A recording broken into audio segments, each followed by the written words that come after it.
911, what's the address of your emergency? This is Tommy Gaston. I've got a man that's been shot out here at my house. Okay, so he's been shot? Yes. Alright, sir, I have a few questions that I need to ask you, okay?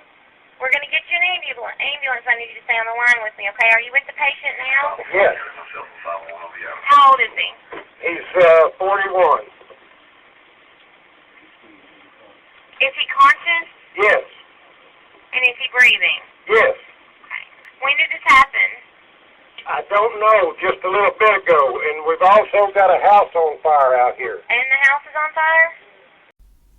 On March 1st, 2008, Tommy Gatson called 911 saying that his neighbor, 41-year-old Terry Caffey, had been shot multiple times and that his house was on fire.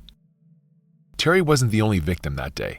His wife Penny and two of his children, 13-year-old Matthew and 8-year-old Tyler, were slain by two assailants, and his daughter, 16-year-old Erin Caffey, was missing.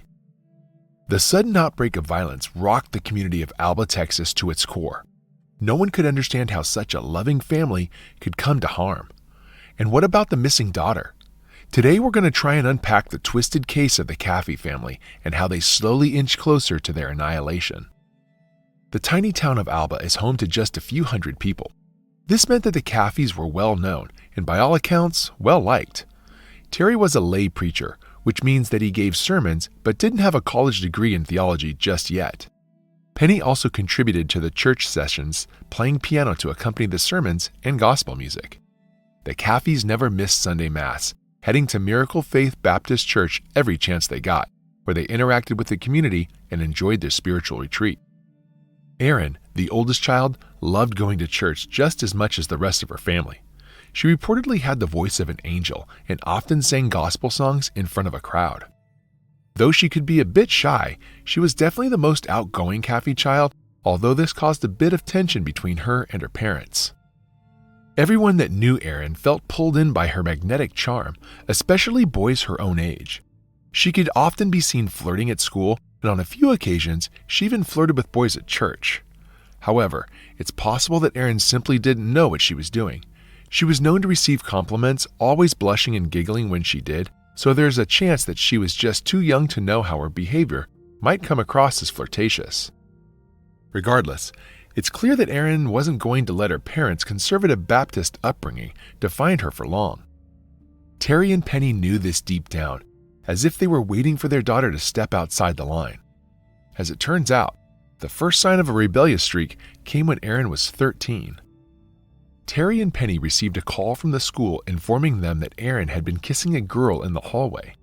In the ultra-conservative environment of Alba, something like this was a straight-up shock to their system, and they went into panic mode to figure out what to do. Considering that Terry was a preacher, this was a reputational risk for the Caffeys. They also genuinely saw this as sinful behavior that made society worse, which meant that some drastic actions needed to be taken. Erin's parents pulled her from public school and told her never to speak to that girl again. They homeschooled their daughter from that point onwards, so the only socializing Erin got to do was at church. However, when she turned 16, in July of 2007, Erin learned how to drive, and she also got herself a job at the local Sonic. She became a very popular car hopper at the fast food restaurant, with plenty of customers specifically requesting that she bring their food to them on their trademark rollerblades. One of these customers turned out to be Chris Wilkinson, a teenager who'd change Erin's life forever. Wilkinson was 18 years old when he met Erin. He'd just come back from a rigorous boot camp for the Texas National Guard and had dreams of joining the military someday. Over the course of 10 weeks, you will learn to overcome any challenge placed before you. The transition from civilian to soldier will transform you both physically and mentally. And when he and Erin locked eyes, it was love at first sight, and the pair quickly began to find excuses to see each other. Luckily, Wilkinson went to the same church as the Caffeys, which gave him and Erin a chance to bond. Now, Terry and Penny had no problem with Erin dating Wilkinson, at least at first. He seemed like the classic all-American boy with sandy blonde hair and dreams of serving his country. He also regularly showed up at church, so there was no reason for the Caffeys to be worried about their daughter's new relationship. However, everything changed one day when a member of the congregation caught Erin and Wilkinson making out behind the church. This sparked a lot of controversy in the socially conservative community, and Terry and Penny felt humiliated that their daughter had been caught doing something so crass. They had a bad feeling about Wilkinson now, and it got even worse when they visited his MySpace page. Wilkinson openly posted about drinking alcohol and having sex on his social media account, leading Terry and Penny to wonder if he had a bad influence on their little girl. Ultimately, they decided it was best for Erin to stop seeing Wilkinson. You can imagine how the teenager took it. She was furious at her parents for interfering in her life, and she wasn't going to let them get between her and the man she loved. What Terry and Penny didn't know was that Wilkinson and Erin had already had sex right before Christmas. What's more, after the encounter, Wilkinson fell to one knee and presented Erin with his grandmother's engagement ring. He wasn't exactly proposing to her, he just wanted to give it to her as a promise ring, a sign that he was serious about her and wanted to get married at some point. Considering that they were making long-term plans, Erin wasn't going to give up on her relationship without a fight. Unfortunately, her obsession with Wilkinson was taking her down a dark path, and she soon started experiencing homicidal thoughts. There was no chance that Erin was going to let Wilkinson go, and to be fair, Wilkinson didn't want to leave her either. They continued to meet at the home of Matt Wade, an older boy who allowed teenagers to party in his trailer, going so far as to buy them alcohol and illegal substances. But they still needed a long-term plan. Wilkinson had a few ideas. He suggested that Erin get pregnant since that would force her parents to accept him and allow them to get married. However, Erin felt that she was too young to have kids, and the plan was quickly scrapped. The fact that Erin had the presence of mind to realize she shouldn't get pregnant is interesting, because it suggests she was fully lucid when she hatched her eventual scheme. After the pregnancy was rejected, Wilkinson suggested that they wait until Erin turned 17. She'd be a legal adult in Texas by that age, and her birthday was just a few months away. He even suggested that they run away together, but Erin had a different idea in mind. She told Wilkinson that she wanted him to take her parents' lives. Wilkinson was understandably shocked by her request, and he once again asked her to run away with him. Erin wasn't having it, though. Her mind was made up. Her parents needed to die, and Wilkinson had to be the one to do it. Her boyfriend wasn't the only person that Erin spoke to about this. Her school friends later reported that she talked about wanting her parents to die on multiple occasions, and she'd apparently even told her ex-boyfriend about it. Erin used to sneak around and disobey her parents. I did not see any troubling signs in Erin.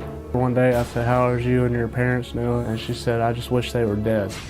A few weeks later, Erin asked me if I would murder her whole family and burn the house down, and I told her no. Not only did Erin confess her dark urges to her ex, she asked him to perpetrate the crime on her behalf.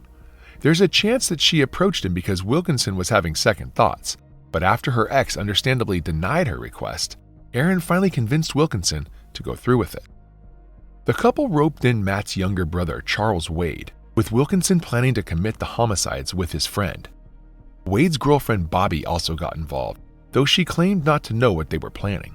Regardless, she accompanied Wilkinson and Wade as they drove to the Caffey residence in the early hours of March 1st. By the way, I post true crime and new cases here every day, so if that sounds like your kind of thing, please consider subscribing. It helps a lot. Erin was at home on the night of the incident, anxiously awaiting for her boyfriend to come and slay her family. There's a chance that she was worried about Wilkinson pulling out at the last second because between 11:46 p.m. and 12:48 a.m., she called him 6 times.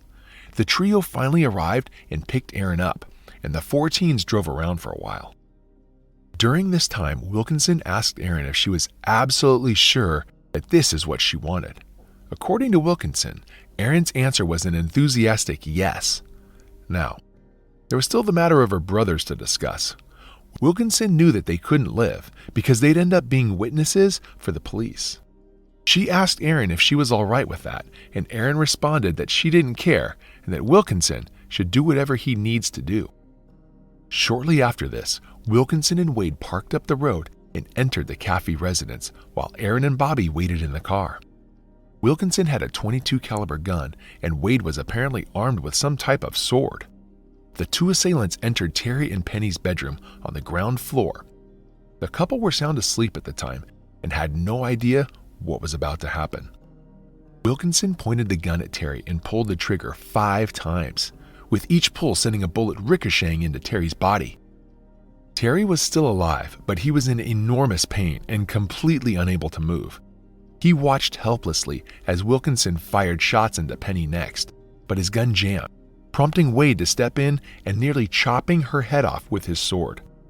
Believing both parents to be dead, the two assailants then started searching for Matthew and Tyler, who were trying to hide after hearing the gunshots. They found the boys, but Wilkinson was in a terrible mental state. He was racked with guilt and couldn't bring himself to hurt either of the kids, especially when Matthew innocently asked him why he was doing this. Unfortunately, Wade wasn't so easily moved. He decided to take matters into his own hands, shooting Matthew in the face before striking Tyler several times with his sword. Both children died quickly, leaving the two perpetrators to freely roam about the house. Between 1:22 and 1:58 a.m., Erin called Wilkinson 7 more times. It's possible that she wanted to urge him to speed things up or ask why it was taking so long. This seems to suggest that the homicides began at around 2 a.m., and by 2:30, Wilkinson and Wade had begun ransacking the house. Wilkinson had only been able to convince Wade to participate in the homicides by promising him $2,000, so he went about stealing the Caffey's belongings to settle the score. Once they'd taken all they could carry, they initiated the last part of their plan, setting the house on fire. They poured lighter fluid all over the furniture and used their lighters to set the whole room ablaze. As the fire quickly spread throughout the house, Wilkinson and Wade ran back to the car and drove off. Little did they know, one of their would-be victims had survived. The last thing Terry Caffey remembered before passing out was the sound of his son Matthew pleading with Charlie and asking him why he was hurting them. When he woke back up, the house had already been set on fire. He could barely see his wife's corpse through the thick, acrid smoke, nor could he breathe between the hacking coughs that it caused. Terry's survival instincts kicked in, and he started dragging himself out of the house. He had 5 bullet wounds all in all. 1 bullet had struck his head, 2 had shattered his shoulder, and 2 were lodged in his back. Despite the excruciating injuries, Terry managed to drag himself 500 yards until he arrived at Tommy Gatson's doorstep. His neighbor immediately called the police and informed them of the whole situation. Is the assailant still nearby? Are they? Is the person who shot him still nearby, sir? Yes, he's right here at me. You shot him? No, I didn't. I don't know any more details. I've got to hang up and help him. Sir, I have to ask you these questions. Okay, they're en route. Is there any serious bleeding? Yes, he's bleeding. Okay, is he completely awake? Yes, he's awake. Okay, what part of the body was injured? I don't know, but I've got to go. Sir, I need to know where he was shot. Do what? I need to know where he was shot at. I don't know. He's right there and you don't know where he was shot? Yes. Where's he bleeding He's bloody all over. He's bloody all over? Yes. Okay, do you know what he was shot with? No. Is there more than 1 wound? I don't know. All right, sir, I need you to look and check so we can help him, okay? Helen, give him a towel. While this was happening, Wilkinson and Wade were speeding away with Bobby and Erin in the back. Erin was beaming, seemingly overjoyed that the deed was done. She even said that the incident was one of the most awesome things she'd ever seen, which suggests that she had absolutely no moral compass left by this point. But the thing is, Terry had seen Wilkinson right before he was attacked, and when police officers arrived at Tommy's house, he was able to tell them exactly who the perpetrator was. Officers Dickerson and Fisher were the first responders on the scene, and they heard Terry say Wilkinson's name. Interestingly, it turned out that Wilkinson was friends with Officer Fisher's kids, and he'd happened to notice the teen's car parked outside Matt Wade's trailer during the drive to the crime scene. A police squad headed to the trailer and knocked on the door. An unnamed teenager answered. It seemed as though a party had just wrapped up and Matt was sleeping in his room with his girlfriend. Police stepped over piles of filthy clothes and beer cans as they went deeper into the trailer until they finally found Wilkinson lying awake on a mattress with his gun right next to him. The officers arrested Wilkinson immediately, and as they read him his Miranda rights, they found Erin covered in a blanket on the floor. There was a used condom in the room as well, indicating that she and Wilkinson had had sex right after he slayed her entire family. Wilkinson claimed that he had nothing to do with the homicides. According to him, he'd just gotten drunk and passed out. As for Erin, she stated that she'd been kidnapped and taken to the trailer, and that when she woke up, she saw two men armed with swords who told her to lie down. She also kept claiming she was 14, possibly to make herself seem even more innocent to the police. Wade was pulled over later on while driving Bobby's car, and Officer Fisher managed to find Bobby near her place of work. However, since they didn't have any evidence directly linking Erin to the crime, they had to let her go. They assumed she was innocent, and based on reports, she was an exceptional liar who could convince anyone that she was telling the truth. After many hours of grilling, Wilkinson finally caved and made a tearful confession. Wade had also confessed by this point, though police later said that he showed absolutely no emotion while doing so. Bobby ultimately confessed to her own involvement as well, though she maintained that she had no idea what their true intentions were. All three confessions confirmed one thing, though. Erin was the mastermind behind it all. Erin had claimed that she had been given illicit substances before she was kidnapped. When the toxicology reports came back negative, police knew she was lying. She, Wilkinson, and Wade were ultimately charged with capital homicide, which carries the maximum penalty of death. Prosecutors wanted to try Erin as an adult, given the gravity of her crimes.